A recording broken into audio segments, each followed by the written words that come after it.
Good morning, good afternoon, good evening, wherever you are. Thank you for stopping by yet again. I have a little good news to report from Panama, and then some not so good news, and we'll get to that in a moment. But the good news is simply, let me show you a graph. Some of you will, probably most of you, will have seen something we call the EMI, the Monthly Indicator of Economic Activity. If that's new to you, it shows economic activity in the nation and the direction it's taking. It's similar to the gross domestic product you may have heard of, which is a measure of national income, which is the critical number, the big number, but it takes a long time to put it together, and for this year it won't get reported, of course, until next year, after this year's closed, probably in February, maybe even March. It's very detailed. So this other statistic has been shown over years to closely track the GDP, and very accurately so, really, when you get right down to it.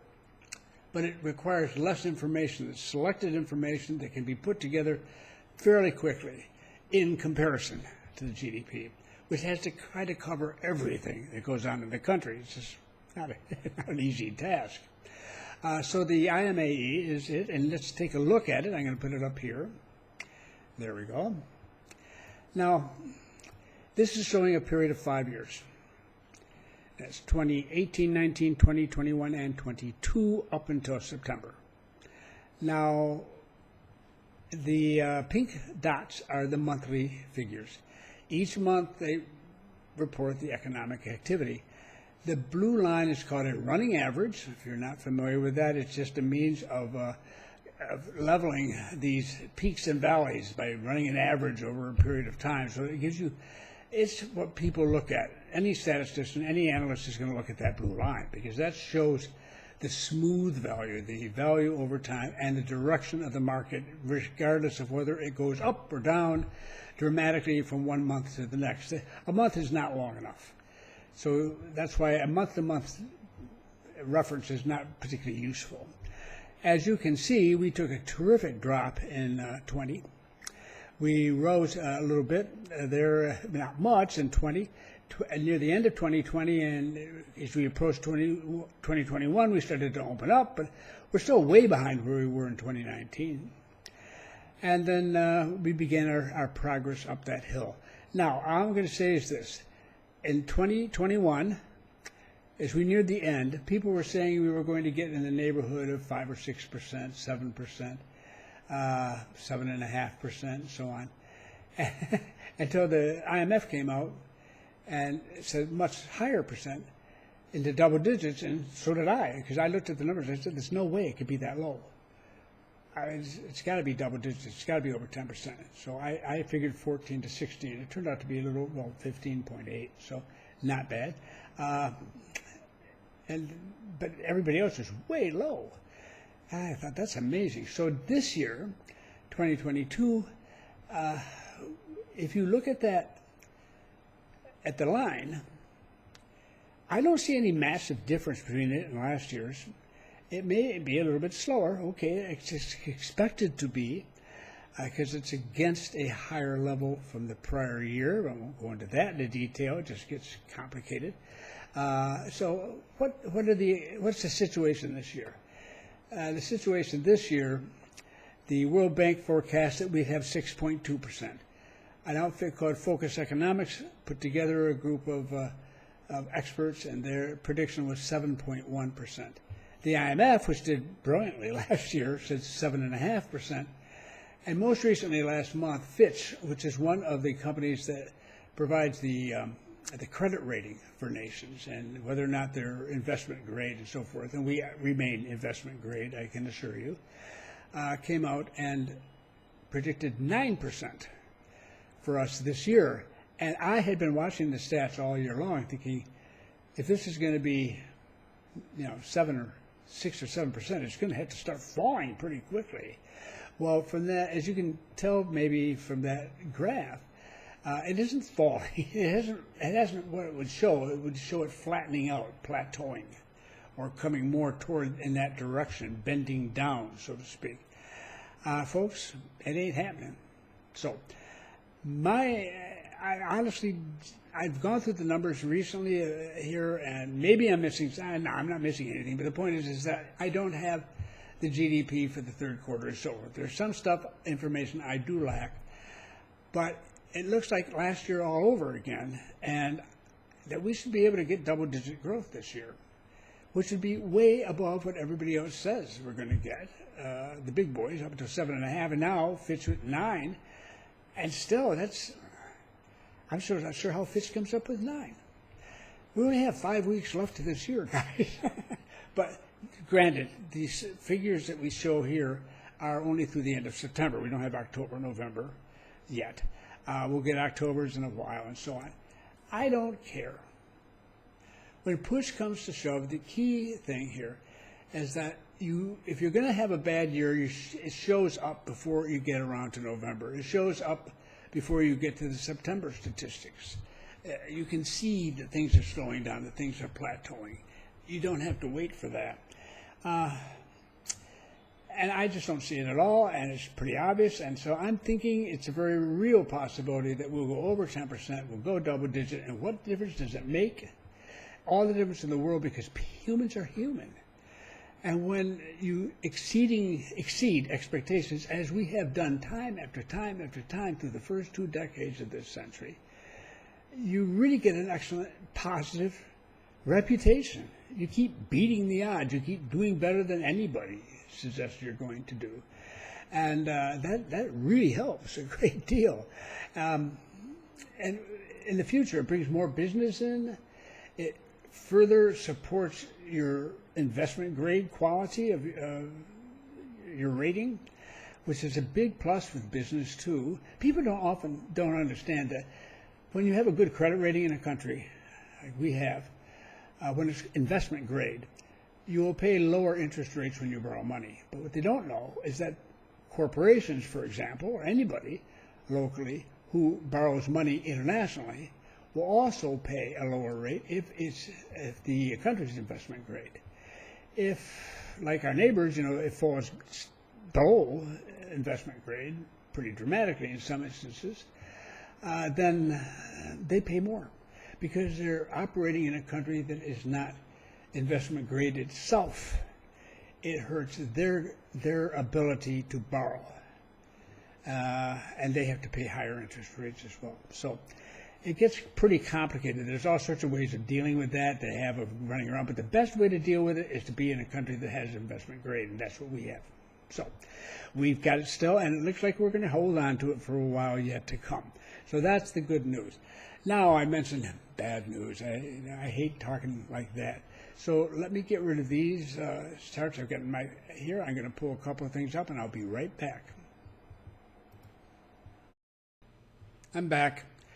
When it comes to the not-so-good news, this is something that annoys me no end, and it's become more and more apparent with people we're working with now, but also other people that we've heard from. This is the Panama Wave effort to assist people looking for rent, to rent or to buy. This market is a complicated market as it is, and it's even more so now because of the efforts of some people to try to change how the system operates. And I disapprove very strongly on this matter. I'm not going to talk about individuals or individual organizations. It's not worth it. It's just it doesn't mean anything to you, and it's just it's not the point. The point is this: what we have. One of the strengths of a multiple listing service in the U.S., for example, and in Canada, and elsewhere where they have similar efforts, where most of the properties, or nearly all the properties in an area, are found in one database, and real estate agents from many different agencies can go in and find places, and they can sell them, and they will get a 50% commission of the commission, the 50% for the lister, 50% for the agent who sells it. Or if it's someone, they buy it from directly, if the person who makes the listing can sell it to somebody, then they, of course, get the whole commission. But the important thing is the sharing of commissions. And that takes a while to catch on in many countries to try to get this system operating, because it works very well.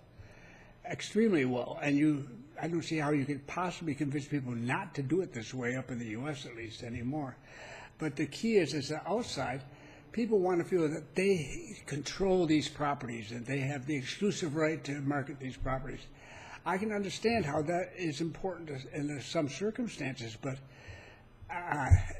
this destroys the idea of a multiple listing service. It destroys the sort of market that makes it easy to work in.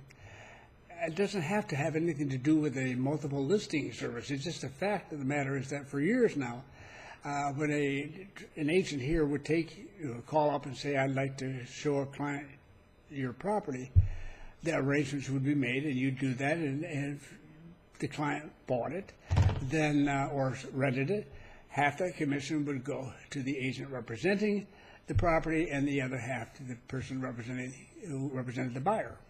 All right, fine. Now we have groups who are refusing to share. Those that I'm familiar with at all are from another Latin American nation, South America. They just will not share. That's how there is to it. So it leaves everybody else in a bad spot. Because you can't, you can send people over, but you will never see anything for it.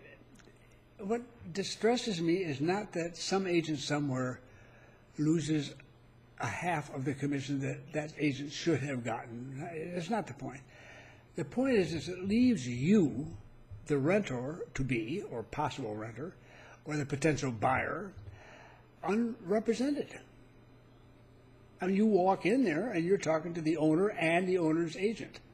You don't have an agent present because they're not going to share anything with an agent. An agent cannot spend her or his time showing properties that they're never going to see a penny for. It's expensive. You don't want to do that. You can't do that. And their agency often, of course, wouldn't let them do that. So that leaves you naked. Here you are. You may not even speak Spanish particularly well, or you may not know how the system operates. You don't, almost always. And you don't know what to look for. You don't know the history of this particular area and this particular builder, for example, or so on. You don't have any background in this, and there you stand, and you're, mind you, the person talking to you will speak fluent English if you're an English speaker. They usually will do it fluent. Once in a while they might be a little slow, but not much. They'll deal with you. And what do you ask? So you can be told, well, we're covering this, and this is a standard affair, and blah, blah, blah, blah. No, you can always take, and you always should take, any contract you sign of any significance into the lawyer, since you often have one who's helping with your visa, or has helped with your visa, and ask them to just review it and tell you if there's anything in here they need to know, you need to know about it. I mean, what you're responsible for, and so forth, to check that there's nothing unusual or inappropriate in there. They can do that, and and you should do that under any circumstances. But they're not real estate experts. They're not going to be there in the negotiation period. They're not going to be standing with you and helping you with that sort of thing. And now, and one of our folks here was looking at a property they were very interested in with a situation like this. And then something happened that I've heard from other people, and it just really sets me on edge here. And that is they asked for a $400 deposit on the electric bill. What? What's going on here? This is a year's lease. The people, very likely, are going to be people who are coming down to reside, and they're going to get a visa as a residence visa. And if they're of, say, 60 or older, they will get a reduction in their electric bill. If up to 600 kilowatt hours, that's 25% off your bill. And then after that, if you go beyond that, then you don't get that benefit. But mine is under 600 kilowatt hours, so I just get flat 25% off my bill. And that comes with my age. But if the owner, who is definitely not of age, was to continue to pay the electric bill for some bizarre reason, I'm not going to get that discount. He can't get it. I'd have to pay him to pay them. I mean, it doesn't make any sense to me at all. So why should there have to be a deposit and a $400 deposit? Folks, I live very modestly by expat standards for sure. And you think I'm rich, I live in a big, glorious home. Forget it. I have a condo here that I rent, and it's probably around 125, 130 square meters, nothing special. I'm single. It's fine with me. I get along just fine. And I'm sort of a thrifty person, I like to think. Anyhow, I have my bill with me, and probably not today, but maybe on Tuesday, we have a holiday tomorrow, I will actually get down and pay my electric bill. It's $52. And that's not much. Now, we're getting some benefit from another program because of the pandemic. And there's also hope to bring down the prices. But it might, if I lose that completely, I mean, if not, I lose it. If it comes to an end, that'll pop me up to maybe about $75 a month. They want a $400 deposit for the guys. If you don't pay your electric bill here, they'll turn it off. Okay, that's your guarantee that somebody's going to pay the electric bill. I mean, they're serious about this. The electric companies do not play games with this, and there's no need, absolutely no need for this, except you're handing over $400 for them, as a deposit to add on. Maybe it makes up a little for the fact that they're giving you a, quote, reduced price for your monthly rental or whatever. And they're coming up with new ways to get money out of you. Because that's no benefit to you and maybe actually hurts you because you won't, if you're of age, 60 or older, basically, and you could get a discount, and you won't get now. I mean, it's just why? I've never heard of this before, except as a way of somehow squeezing some more money out of somebody. That's the only thing I can come up with. I consider it unethical and inappropriate and wrong, and it's the sort of thing you can get away with maybe when the buyer or the renter-to-be stands there without an agent. No agent that I know that ever taken me around to show me anything would sit there and say, "Oh, what? You want what?" That doesn't make any sense at all. Beware. If they're not going to, if they don't share their commissions, you don't want to be there without an order. You don't want to be there without an agent. You're going to waste a lot of time. You're going to think you know what you got, and then at the last minute they'll spring something on you. And if you had your own agent, you would have already asked that question. It would have already been covered. I'm angry about this sort of nonsense. So we're dealing with it as best we can. We try to help as possible. The most important thing is that you find your place. And if it's one of these places, so be it. I mean, that's fine. But it's still, I don't like the idea that you're at somebody's mercy and you have nobody to stand up and speak on your behalf. I just hate that. I really do. It's wrong, wrong, wrong. Yet, never would I suggest I want to stand in the way of somebody who wants to do that. Just be aware of that fact. This is not normal behavior. Think this one through. I would never trust people like that. I have an idea of what I think is going on, but I don't want to talk about it. That's not important. The important thing is you understand that this can happen. So, does that mean you shouldn't come? No. It's going to be far less likely to happen with sales, because people who want to sell, and so they're going to be you're giving exclusive rights basically to this only this agent to sell, and no other agent gets a commission. That has been done times in the past, but it's not very popular anymore, not at all. You have 6 different agents representing. You have it set up so that another agent can come in and share with the agent who's got the listing. It's that simple, and it's logical, and you've got someone there, and they've got somebody there, and everybody can sit down and work something out, Then you can take that to a lawyer who goes through and says, okay, this is what exactly you're responsible for doing, and you know precisely what's up. And if it's right for you, you take it, you go, and you don't worry about it. I'm going to be constantly working for that, and yet I'm not going to discourage you from going elsewhere and just going directly into it. I don't want anybody to think that Maurice, whom I work with, is desperate for a half a commission on a rental. No. It's not that. Isn't the point. We wouldn't be setting up this program if that was the point. It's silly. What we're doing is, but we know what's going on out there. And you need somebody on your side. So if you have a problem with this, or you sense you're having it, and be very careful, then,